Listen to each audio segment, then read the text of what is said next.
Rotations தான் நம்ம என்னன்னு வச்சுருக்கோம். இப்போ இதுவே சைன் தீட்டா வந்து ஒரு ஆல்ஃபா. இங்கே ஆல்ஃபா அப்படின்றது பிரின்சிபல் சொல்யூஷன். ஸோ ஆல்ஃபா அப்படின்றது எந்த ஆங்கிளாக வேணாலும் இருக்கலாம் அப்படின்னு கிடையாது. பிரின்சிபல் சொல்யூஷன் ஏற்கனவே சொல்லியிருக்கேன் பிரின்சிபல் சொல்யூஷன் என்னென்னு. ஸோ அந்த பிரின்சிபல் இந்த மாதிரி சப்போஸ் 0னா அப்படியே நீங்கள் ஸ்ட்ரெயிட்டாகவே ஜெனரல் சொல்யூஷன் எழுதிடலாம். இல்லாட்டி அது வேறு ஏதாச்சும் ஒரு ஆங்கிள் வர மாதிரி இருக்குன்னா அதோடைய பிரின்சிபல் சொல்யூஷன் நீங்கள் ஃபர்ஸ்ட் கண்டுபிடிக்கணும். அதை கண்டுபிடிச்சதுக்கப்புறம் அந்த பிரின்சிபல் சொல்யூஷனை ஆல்ஃபாவாக அஸ்யூம் பண்ணிக்கணும்.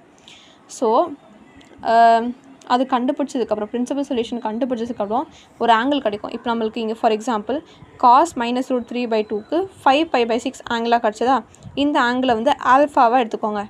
அப்படி எடுத்தோம் அப்படின்னா இங்கே காஸ் தீட்டாக்கு பாருங்கள் ஜென்ரல் சொல்யூஷன் என்னென்னு, தீட்டா = 2nπ ± ஆல்ஃபா.